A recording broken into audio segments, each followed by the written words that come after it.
Viska til frelsis, 27. kapli, fjölmiðlar og áhrif þeirra. Fjölmiðlar eru miklir áhrifavaldar í lífi margra. Margir trúa á allt það sem framkemur í fjölmiðlum í blindni, án þess að spyrja spurninga eða setja hlutina í samhengi. Svo virðist sem öll rökhugsun margra er ýtt til hliðar. Lífsskoðanir margra og lífsmynstur eru mótuð af fjölmiðlum sem hafa í mörgum tilfellum mikil áhrif á hugsanir fólks og gjörðir. Einna helst eru það fréttir, fræðsluþættir, auglýsingar og kvikmyndir og annað afþreyingarefni sem eru mótandi. Margir taka öllu því sem framkemur sem sannleika, þó svo leikna kvikmynd sé að ræða. Kvikmynd full af ofbeldi, glæpum og morðum hefur mótandi áhrif á undirmeðvitundina og getur mótað ungan einstakling og að lokum verða glæpir fyrir honum hinn eðlilegasti hlutur sem hafa litlar afleiðingar. Að drepa mann og annan er lítið tiltökumál í mörgum kvikmyndum. Allt slíkt efni leiðir af sér neikvæðar og illar hugsanir, skapar kvíða og ótta og vanlíðan og dregur fólk frá sínu sanna sjálfi sem er kærleikurinn. Flestum fjölmiðlum er stjórnað af ráðandi öflum í heiminum sem er fámennur hópur og er nánast öllum fréttaflutningi stjórnað og eru fréttir notaðar sem áróðurs og stjórntæki notað í þeim tilgangi að halda völdum og hafa stjórn á fjöldanum. Margar fréttir eru uppspunni til að skapa ótta og kvíða hjá sem flestum og því miður eru margir sem láta blekkjast og trúa blekkingunum. Sá sem er óttasleginn er auðstjórnað en óttalaus maður er frjáls maður. Hvað þú sérð og hvenar og hversu oft í fréttum er engin tilviljun og er skipulagt með þeim hætti til að skapa sem mestan ótta og kvíða hjá fjöldanum. Sögur eru búnar til, allt til þess gert að réttlæta gjörðir valdstjórnarinnar þegar hún skerðir mannréttindi og frelsi fólks. Sama er gert til að réttlæta hækkandi álögur á fólk og leið skerta þjónustu hins opinbera við borgarana. Þróun undanfarna ára hefur verið á þá leið að skattar og álögur hækka í sífellu og lífskjörin versna stöðugt og sama tíma skerðist þjónusta sem átt að veita fyrir skatttekjurnar. Fjölmiðlar og fréttir eru vopn til að réttlæta þessar gjörðir og betri tíð er lofað innan skamms. Í fréttum er lofað í sífellu að komast þurfi yfir þennan skafl og þá muni létta til, en þann kemur alltaf nýr og nýr skafl og aldrei birtir til. Fjölmiðlar eru öflugt tæki fyrir ráðandi öfl til að stjórna og ná sínu fram.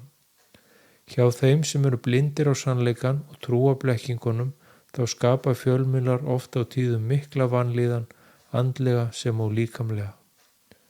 Í mörgum tilfellum skapa fjölmiðlar mikið áreiti í lífi fólks, þar sem þeir móta hvað þykir eðlilegt líf og hvað ekki.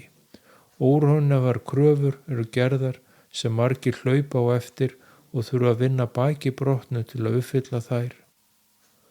Margir keppa við nágrannan í lífsgæðakapphlaupinu þar sem fjölmiðlar setja viðmiðin. Margir orðnir svo háðir fjölmiðlum og fréttum að þeir geta ekki ímyndað sér lífið án þeirra. Besta ráðið er að slökkva á öllum fjölmiðlum í ákveðin tíma og sjá breytingarnar. Það færist ró yfir hugan og jafnvægi skapast. Spennan í líkamannum minnkar jafnt og þétt og þér fer að líða betur með degi hverjum. Margir geta samt ekki hugsa sér líf án fjölmiðla en þá er gott að vera meðvitaður til hvers þeir eru og hvaða tilgangi þeir gegna hjá ráðandi öflum. Margir eiga erfitt með að trúa því að flestum fjölmiðlum og fréttum sé stjórnað af fámennum hópi fólks.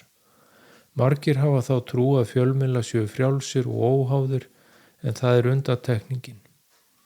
Þeir fáu fjölmiðlar sem búða sannleikan verða fyrir háði og spotti hinna stóru og eiga því oft á tíðum erfitt uppdráttar. Fyrir þann sem opnað hefur augun fyrir sannleikanum er þetta allt augljóst og erfitt að sjá það ekki, en fyrir þann blinda þá er þetta hulið. Enn og aftur sannast máltækið Lærðu að þekkja sannleikann og sannleikurinn mun gjöra yður frjálsa. Þetta á við á öllum sviðum lífsins. Láttu ekki fjölmiðlana stjórna líðan þinni og lífsskoðunum.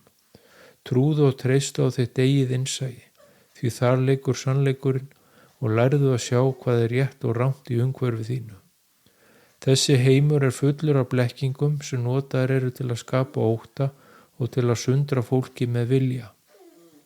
Fjölmiðlar eru stjórntæki sem heldur þér fjarri þínu sanna sjálfi, sannleikanum, kærleikanum og einingunni. Láttu engan og ekkert í umhverfinu hafa áhrif á líðan þína, hugsanir og skoðanir. Vertu ávallt meðvitaður sjálfan þig og líðan þína. Margt af því efni sem í boði er næring fyrir egóið innra með þér. Sá sem nærir egóið vannærir sálina hið sanna sjálf. Þú getur aldrei þjóna tveimur herrum eins og sagt var. Lærðu að vera þinn eigin dagskrárstjóri, hvort heldur sem er í fjölmiðlum eða afþreyingu sem og í lífinu sjálfu. Þú stjórna þínu eigin lífi og hefur frjálsan vilja. Gefðu hann ekki frá þér til annara. Láttu ekki aðra spila með hugsanir þínar og líðan og draga þig frá kærleikanum innra með þér. Þú skapar þín eigin hamingju og gleði innanfrá, þar sem allt fæðist í hugsunum þínum.